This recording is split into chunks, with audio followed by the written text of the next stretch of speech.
1 जून से आपकी जेब पर बड़ा असर पड़ने वाला है। एलपीजी सिलेंडर के नए दाम, यूपीआई पेमेंट का नया नियम, pan card update, ATM charge और एफडी ब्याज दरों समेत कई बड़े बदलाव लागू हो सकते हैं।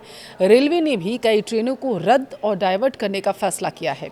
ऐसे में जून शुरू होने से पहले इन सभी ज़रूरी बदलावों को जान लेना आपके लिए बेहद ज़रूरी है, इसलिए वीडियो को लास्ट तक ज़रूर देखिएगा। नमस्कार, आपके साथ मैं पल्लवी रविंद्र सिंह। देखिए, मई का महीना अब खत्म होने वाला है और इसके साथ ही 1 जून से कई बड़े फाइनेंशियल बदलाव भी लागू हो सकते हैं, जिनका सीधा असर आम लोगों की जेब यानी कि आपकी ज़िंदगी, रोज़मर्रा की ज़रूरतों पर सीधा पड़ेगा।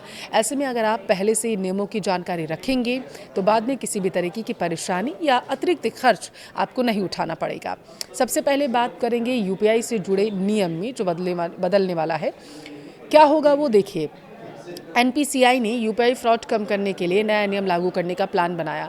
नए नियमों के तहत 30 जून 2025 से सभी यूपीआई ऐप्स को पेमेंट से पहले ही केवल असली बैंक रजिस्टर्ड बेनिफिशियरी का नाम दिखाना होगा। यानी ये 2025 में लागू किया गया था और अब जो है उसे बताया जा रहा है कि पूरी तरीके से लागू किया जाएगा। यानी अब क्यूआर कोड, मोबाइल नंबर या यूज़र डिफाइंड नाम की जगह उस व्यक्ति या व्यापारी का वेरीफाइड नाम दिखाई देगा जिसे आप पैसा भेज रहे होंगे। इससे फर्जी नाम दिखाकर होने वाले यूपीआई फ्रॉड में कमी आने की उम्मीद जताई जा रही है और यूजर्स को पेमेंट से पहले सही व्यक्ति की पहचान करने में भी मदद मिलेगी।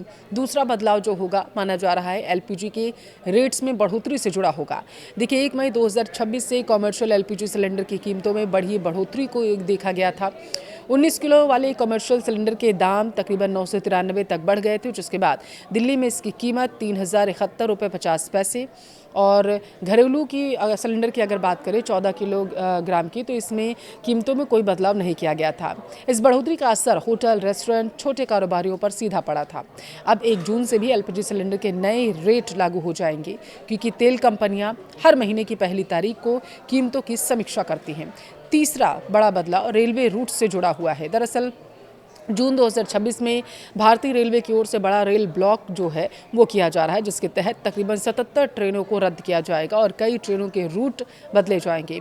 यह बदलाव रेलवे की ट्रैक अपग्रेड और नॉन इंटरलॉकिंग कार्यों के कारण किया जा रहा है। इसका असर पश्चिम बंगाल, महाराष्ट्र, गुजरात, मध्य प्रदेश, छत्तीसगढ़, झारखंड और उड़ीसा समेत कई राज्यों में देखने को मिलेगा। रेलवे ने यात्रियों को यात्रा से पहले ट्रेन का स्टेटस जरूर चेक करने की सलाह दी है। चौथा बदलाव पैन कार्ड से जुड़े नियमों के बारे में है। नए इनकम टैक्स नियम 2026 के तहत पैन से जुड़े कई नियमों में बदलाव किए गए हैं। अब कुछ लेन देन में पैन देना ज़रूरी नहीं होगा, जबकि कई हाई वैल्यू ट्रांजैक्शन पर नियम और सख्त कर दिए गए हैं। उदाहरण के तौर पर पहले एक दिन में 50,000 से ज़्यादा कैश जमा करने पर आपको पैन दिखाना ज़रूरी होता होगा, लेकिन अब यह शर्त हटा दी गई है। वहीं प्रॉपर्टी खरीद बिक्री में पैन की सीमा 10 लाख से बढ़ाकर 20 लाख कर दी गई है। इसके साथ ही सरकार ने कुछ मामलों में पैन को अनिवार्य भी बताया है। अब 45 लाख से ज़्यादा के प्रॉपर्टी डील, गिफ्ट डीड और जॉइंट डेवलपमेंट एग्रीमेंट में पैन ज़रूरी होगा।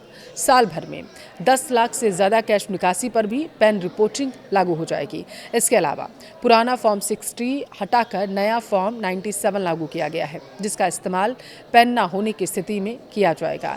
यानी जून के महीने में भी आपको पैन के नए नियमों को फॉलो करना होगा। पांचवा बदलाव सोलर पैनल से जुड़ा हुआ है।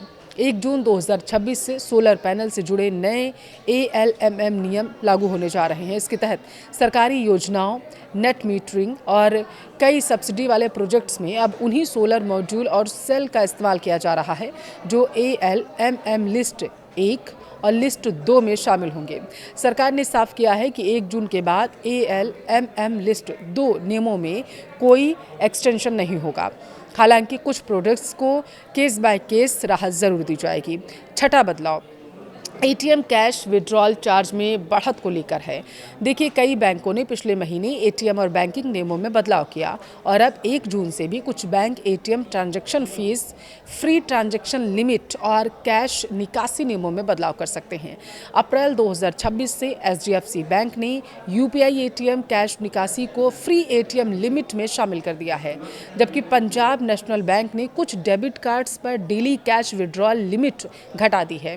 वहीं कई बैंकों ने एफडी ब्याज दरों में भी बदलाव किया है और जून में आरबीआई नीतियों और लिक्विडिटी स्थिति के आधार पर एफडी रेट्स में भी बदलाव देखने को मिलेगा। ऐसे में ग्राहकों को एटीएम शुल्क, कैश लिमिट और एफडी दरों से जुड़े कुछ बैंक नोटिफिकेशन चेक करते रहना चाहिए। इसके अलावा कई अन्य नियमों में भी बदलाव हो सकता है, जो कि Aadhaar card, petrol diesel rates, RBI की एमपीसी मीटिंग में रेपो रेट से जुड़ा होगा। इसलिए मैंने जो इस वीडियो में 6 बड़े बदलाव आपको बताए हैं, उन्हें ध्यान में रखें। जानकारी अच्छी लगी हो तो वीडियो को शेयर ज़रूर करें।